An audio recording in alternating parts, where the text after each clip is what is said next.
Welcome to the show, everybody. Let me remind each of you to like and subscribe on YouTube. We are Film Talk Radio, and there's more than 100 episodes that you can watch there. I'm very pleased to be joined today by producer, Academy member. This is Barr Potter. Barr, welcome to the show. How are you? Thank you, Jacques. I'm well, and I'm delighted to be with you. Excellent. So, first, I want to remind everybody that tomorrow at Violet Crown, we'll be kicking off a whole weekend of the Oscar nominated international features. And of course, that includes the winner, and it'll be all five of them, and you'll have a chance to see them on the big screen. Bar, why don't we start with just learning a little bit about you and who you are? Because you've had a really exciting career. You're now in New Mexico, but you got your start in Hollywood. But maybe we could go even a little bit further back, and you could tell us about where you were born and start us well before you got into the movies. I was born in Virginia, Norfolk, Virginia. My dad was in the Navy during World War II, and we moved around a lot because he was a doctor and taught at various medical schools until we relocated to his hometown in St. Joseph, Missouri, where I grew up during my Wonder Bread years. So went to school back in Massachusetts during my high school years, then went to college in New Haven, then I went to law school in New York and started my career as a Wall Street lawyer. Didn't like it. So I decided if I was going to work for a living, I wanted to do something that I would enjoy. Being in New York, I looked around and I fortunately got a job as an in-house attorney at United Artists, which was then not owned by MGM. So after about 3 years at United Artists, I got an offer to move to California with a startup company in the video disc business that was owned by a company called Thorny MI, Screen Entertainment, Machista, GE, and one other company I can't remember. It's so far back. But anyway, that company ultimately was not successful. It was a bit ahead of its time as far as being in the video disc business was concerned. The disc jock were like about the size of a huge menu and deteriorated as it got closer to the center of the disc. So there was a lot of work that still had to be done before that became a viable market.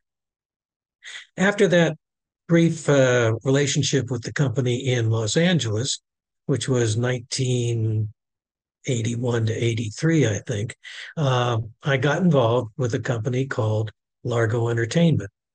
And Largo was co-owned by JVC and a man named Larry Gordon, who at the time had just left the presidency of Fox as the head of the studio. So being involved with Largo was a very interesting experience. What happened was I started working just for the Japanese company as their domestic in-house expert, if you will, in the film business. And then Larry decided to leave. So I took over Largo in 1995.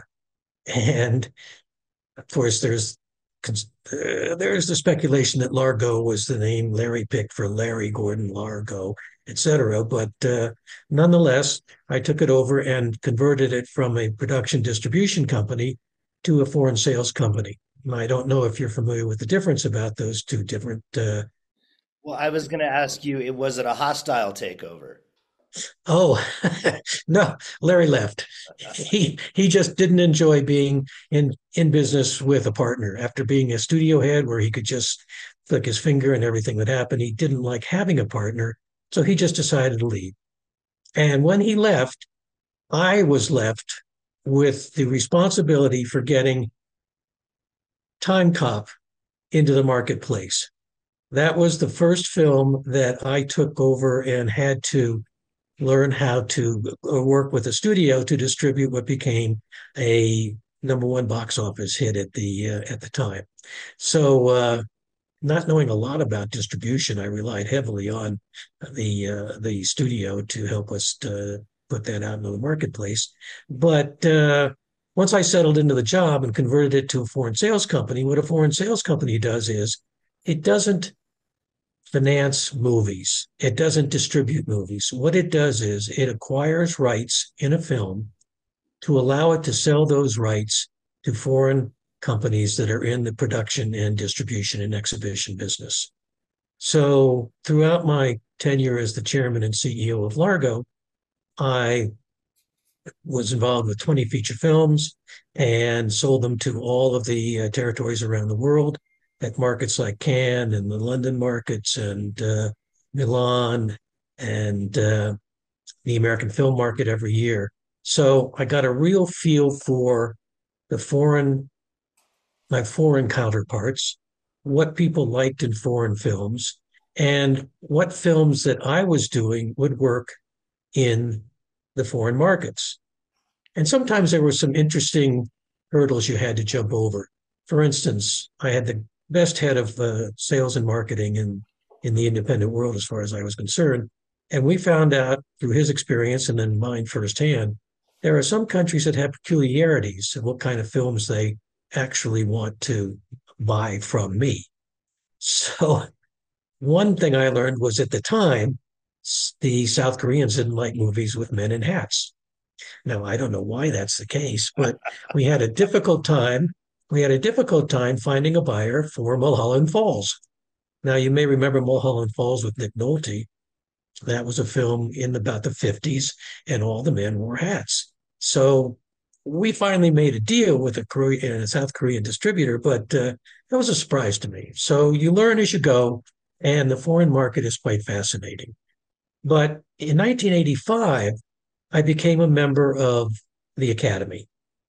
And as a person who was interested in foreign films, and this predated Largo, but I was always interested in foreign films because I believed they were a window into the customs, the culture, and the conflicts that people experienced in foreign countries. And that was the basis for most of the films that I would see as a member of the Academy. So what would happen at that time? There were about 80 to 90 films a year that got submitted for the Oscar, which at the time was called the Best Foreign Language Film. I don't know if you remember that, but it was called the Best Foreign Language Film. And Yeah, I'm aware of it. I don't know if I remember when they were awarding them as the best foreign language film. I think probably because it ended in the 90s or early it did. 2000s. It early 90s, early 2000s. And the reason that it ended was because a lot of the foreign films exceeded the limits of the dialogue that could be in English.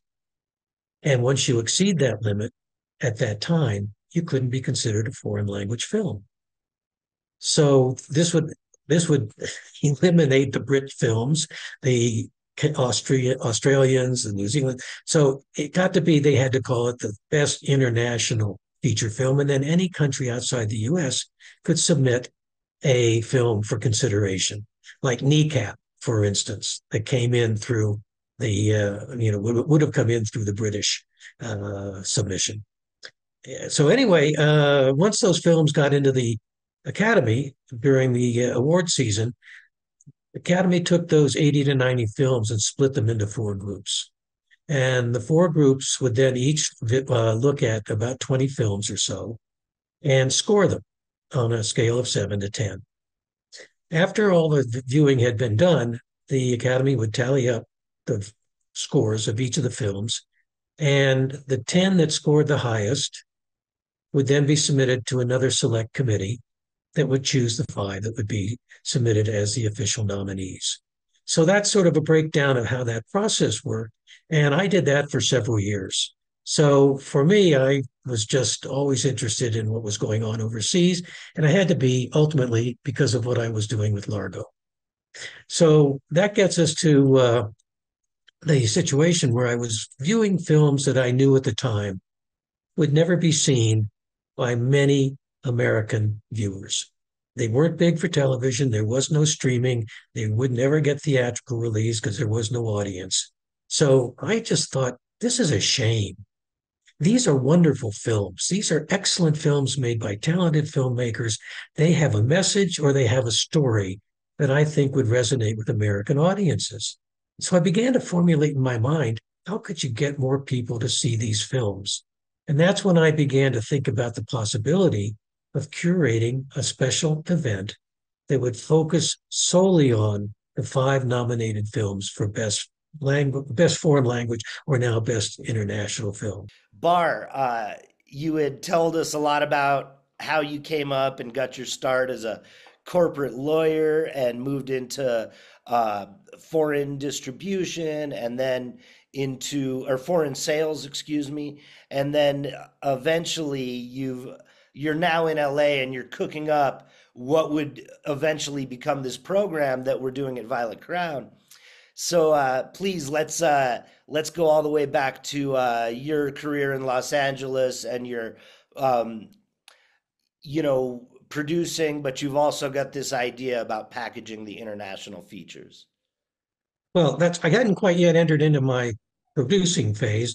I was as I was really more of a corporate executive, and when I ran companies like the Largo company, it was as the CEO of the company, where we would provide guarantees to banks that if the film was delivered to us, we would pay our share of the budget that we committed to.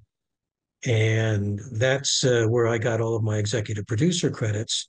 And then later, when I was in other facets of the business, I was writing screenplays, and I produced a little film over in Lithuania for it was a low budget horror film, and so I got my start really that way. But while I was the head of Largo, uh, it was such a interesting way to keep a foot in both the foreign market and in the domestic entertainment business. Uh, and then when it got to the point where it was more difficult to acquire the rights to films, we did get into producing films. And one of the films we produced, fully financed, was a film called Affliction. And you may remember that was with Nick Nolte, and it earned an Oscar for James Coburn.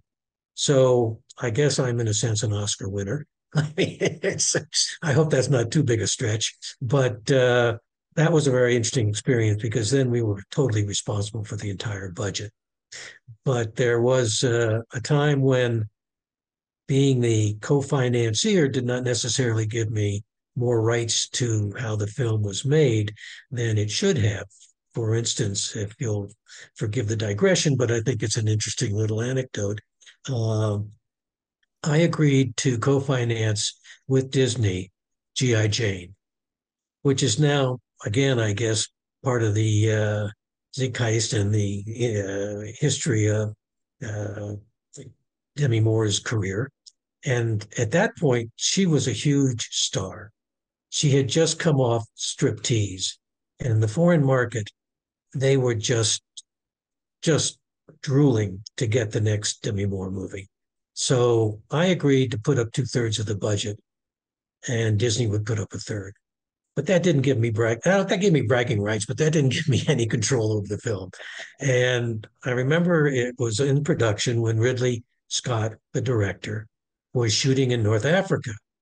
And they took a break. I think it was the Thanksgiving holiday that year, but they took a break. And I got a call from Ridley who said he wanted to change the ending of the film. And I said, Ridley, you can't do that. I said, if you do that, I'm going to have to renegotiate my deal with every country that has pre-bought the rights to the film for their territory, and they'll also have the right to get out of that. Now, at the moment, I've covered all of my guarantees, so I can easily match the two-thirds budget. But if you put me in this position, I'm going to have to scramble, and I really don't think that's fair. So he said, okay, okay, okay, we'll stick with the film the way it was written, and we'll end it that way. I said, fine. So then a few weeks later, Ridley has a showing of the director's cut in the Disney screening room on the lot. So I'm sitting there with my head of marketing and sales, and we watch the film. In about the last 15 minutes, it's a totally different ending. Ridley kills her off. He kills Demi Moore. Now, he had a habit of killing off his stars. Think of Thelma and Louise, think of Gladiator. he likes the sort of the shock value. So he showed us this ending where if you've seen the movie, she's trying to get into the plane after she's rescued Viggo Mortensen, and she gets shot in the back and dies. Not a happy ending, not one that my audience wants, and not the ones that I agreed to deliver. So after the screening was over and the lights come, Ridley said to me, "So Barr, what'd you think of that?" And I said, "Not quite what I expected." So he said, "Okay, okay, let's roll it back." He said, "Show the last 10 minutes of the other ending." So the lights go down, the curtain opens, and the other ending comes up, and it's the one that was scripted and the one that I had sold to my buyers. Well, Jacques, I got to tell you, that was huge relief, but it wasn't enough to settle the issue. Disney and Ridley insisted that we test market the screenings of both endings, and whichever ending got the higher rating after the screening, we go with. Well, what choice did I have? So I said, okay. So there was a screening of the one where she died, and then at another location there was a screening of the one where she lives. And I got to tell you, the one where she lived just squeaked by as the one that was the most popular title. So so I saved the day, or at least my I saved my deals, and film came out as you saw when it was released theatrically. So that's another one of those Hollywood stories that sometimes put you really on the spot. But Well, I love how fortunately, you're forever the gentleman. You say, "Well, not really what I expected, Ridley." what can I say? I was in, I was on his home turf. I wanted to walk out, but no, it was one of those stories that has lived with me. But in any case, that's the story of how sometimes being the foreign sales agent puts you in a financial bind without necessarily a lot of leverage to get out of it. But it all worked out. Well, and I'm sure that movie was big for you and was huge for your career at the time, but you probably spent many years not speaking about it that much until Chris Rock's joke at the Oscars a couple of years ago.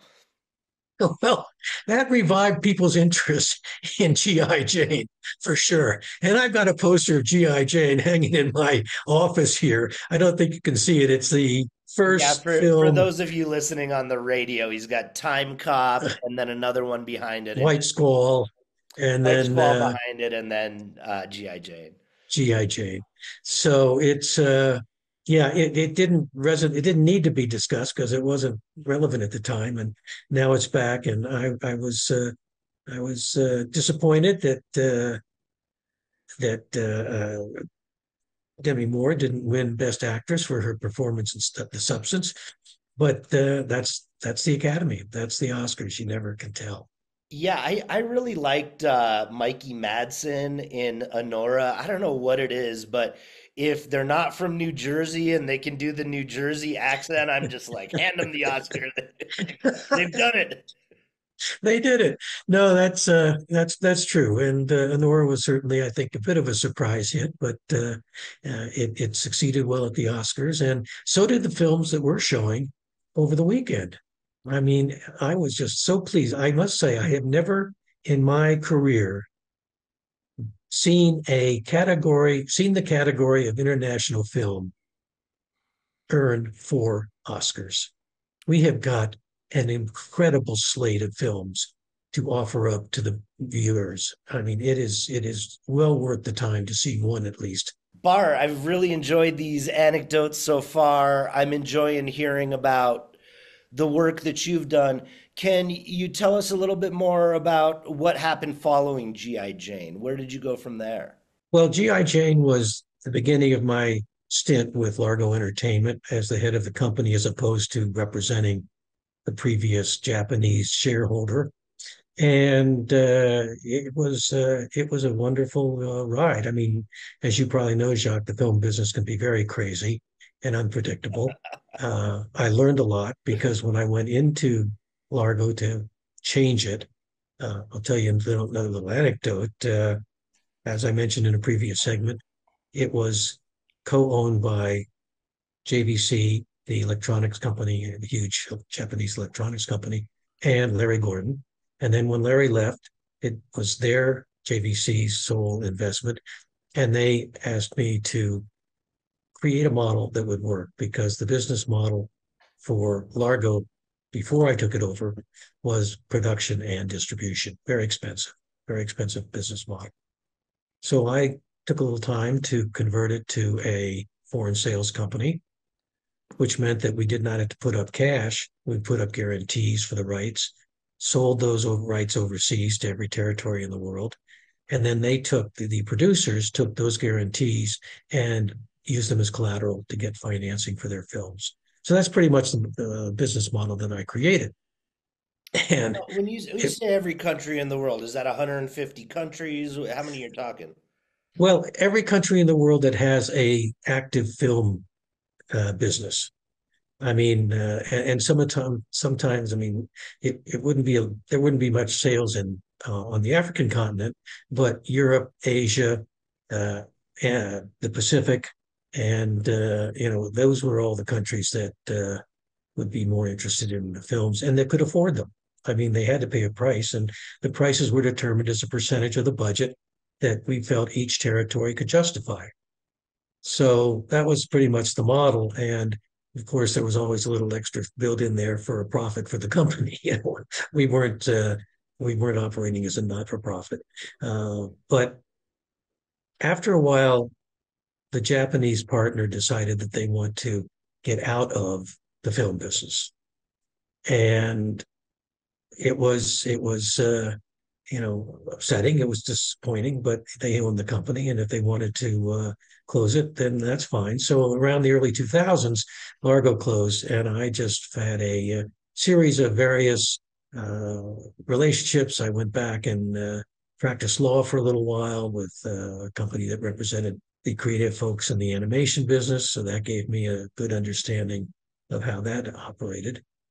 And then just kept on doing the things. That's when I started writing.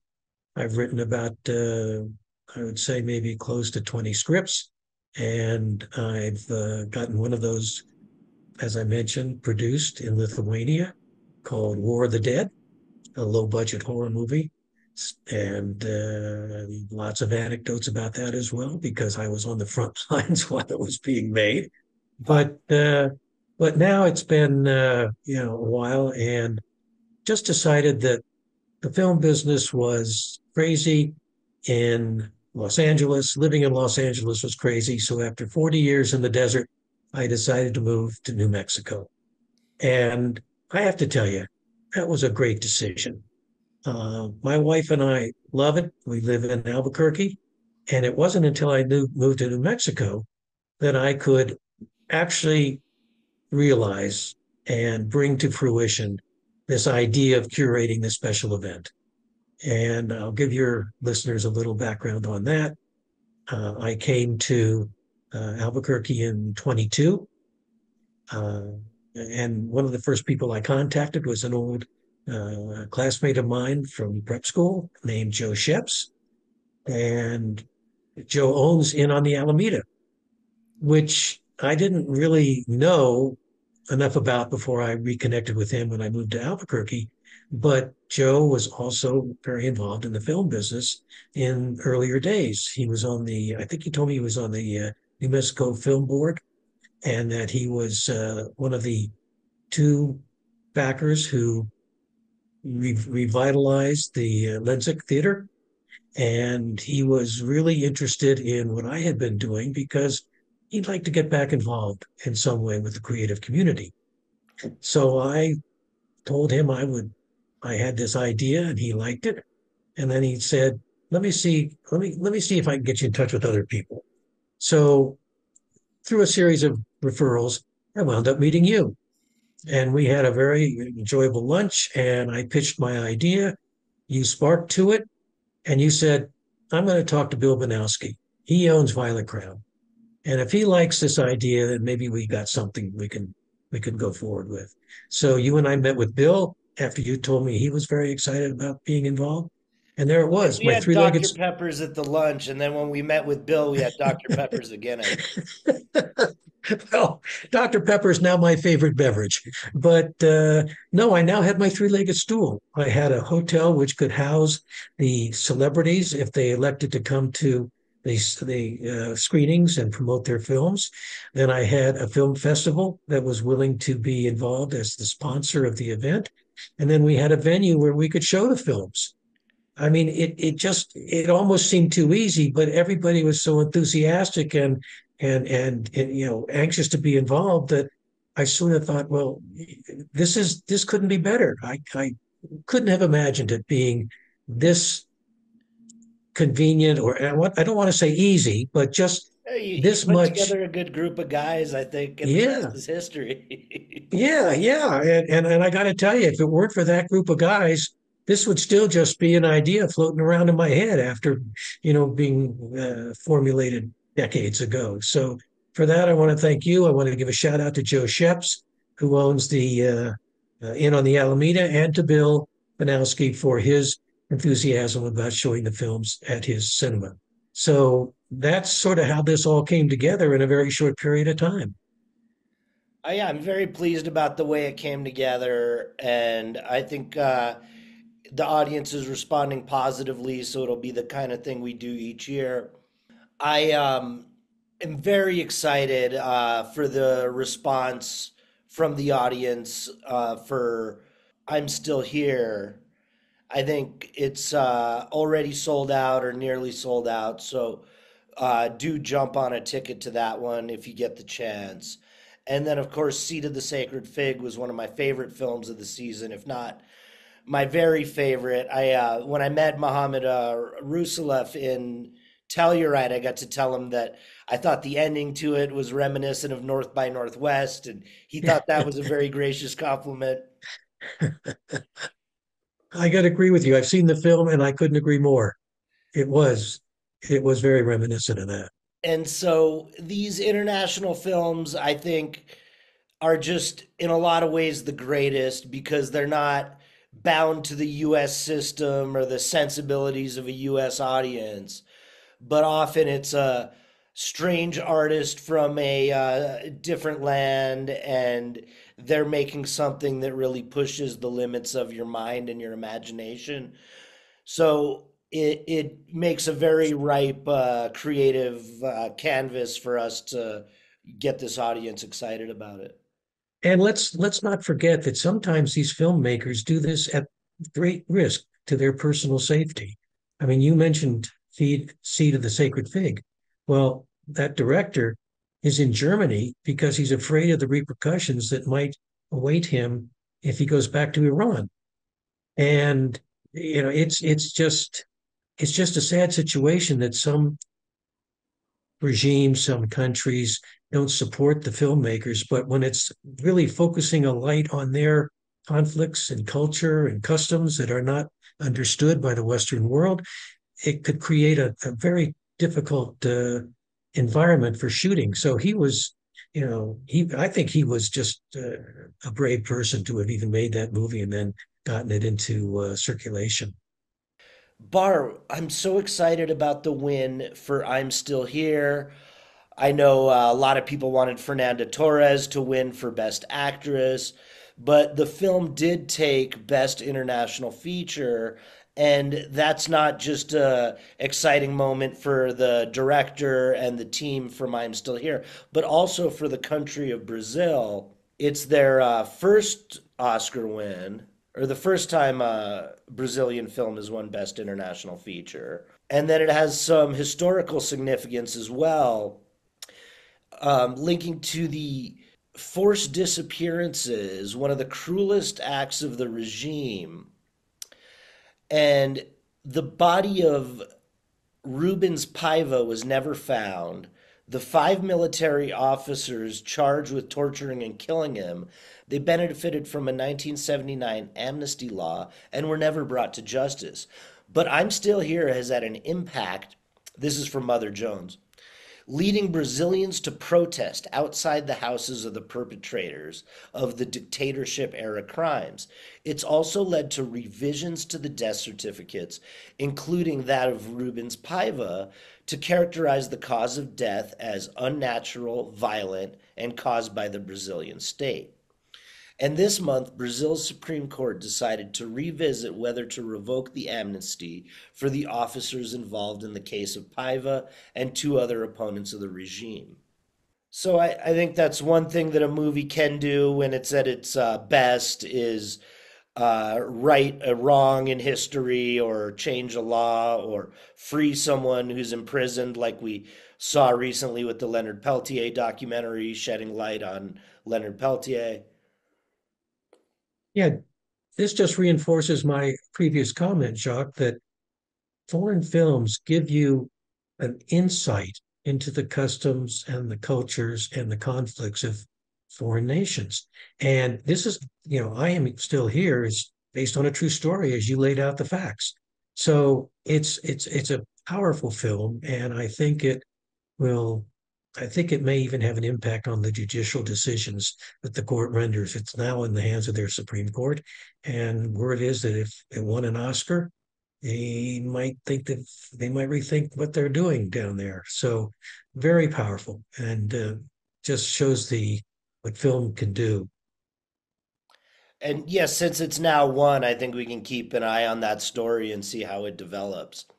Absolutely, absolutely.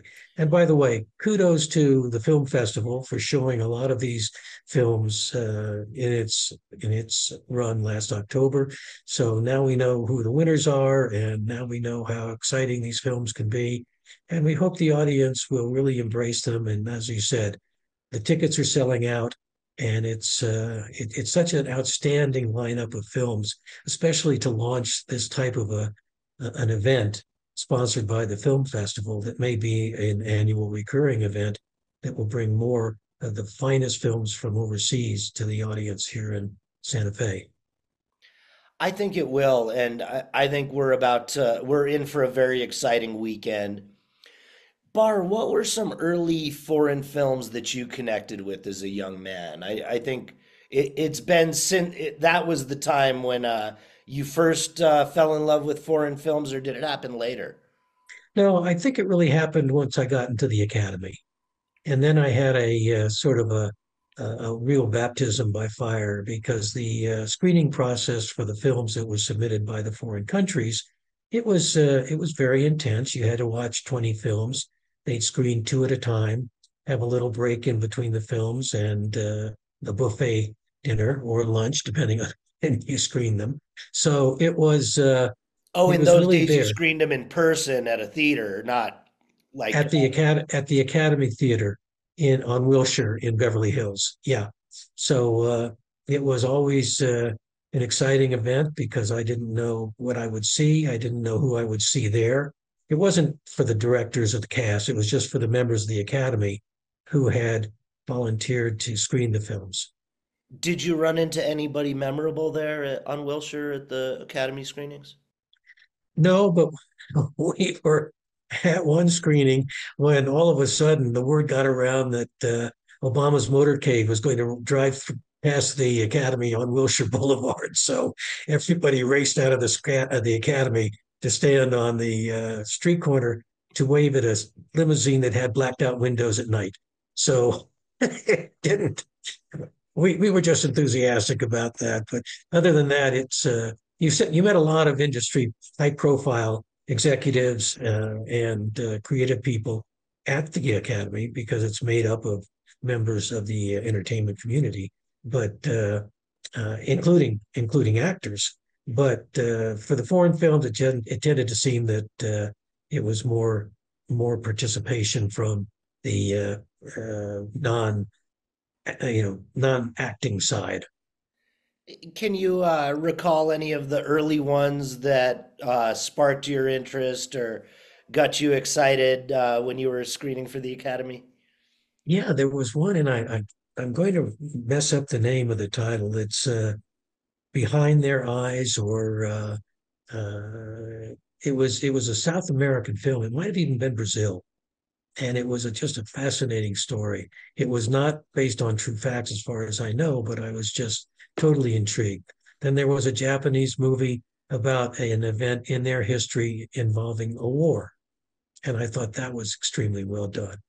And then, it just, again, it was just such a interesting opportunity to see all of these different films because each country has its own playbook, if you will. I thought that was an interesting nuance too, that when the Oscar is presented for Best International Feature, it's not presented to the director, but to the country. That's correct. And I think if you heard at one point, I think that the director was the director for I'm Still Here up there. Maybe not, but maybe the producer said, I'm thrilled to accept this award. He didn't say I'm thrilled to win it. And that's because the Oscars don't recognize, the Academy doesn't recognize an individual for having been the winner of the foreign film. It's the country that won the foreign film. And that's why Brazil is so excited that it's their country that won at the Oscars. Well, and rightfully so. I mean, probably haven't been excited about anything like this other than a soccer game in some time. And even that was a contest. But no, and I can tell you one thing. Did you ever see the Indian film RRR Oh yeah, love that. and Not To? No, Did you I don't see know the that. dance sequence in that film? Not To.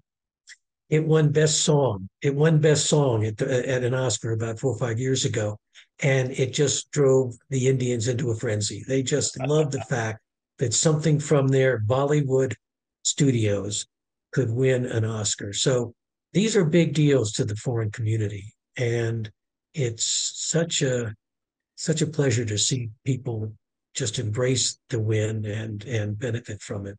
So yeah, that's one of the reasons why I'm so always so interested in watching foreign films. And I'm glad that they're not dubbed. That's a very important aspect. They're all subtitled, so you hear the language, you see the subtitles. The only thing that's dubbed out of foreign territories are children's films because they can't read. Yeah, and so we've got today at 3:30 is I'm Still Here, the winner of Best International Feature at the Oscars. That's the Brazilian film directed by Walter Sal. And Amelia Perez at 6:30, and then Sunday at 2:30 we have Seed of the Sacred Fig, and then it all finishes up with Girl with the Needle at 6 o'clock. This is all at Violet Crown. It's presented by the Santa Fe International Film Festival, Violet Crown, Tripod Entertainment, which is your company, Bar, and Correct. of course in on the Alameda. So please, everybody, make it out to this special presentation of the Oscar nominated international films at Violet Crown this weekend. And Bar, it was a pleasure having you. Everybody, this was Bar Potter. We'll see you next week. Thank you. Thank you, Jacques.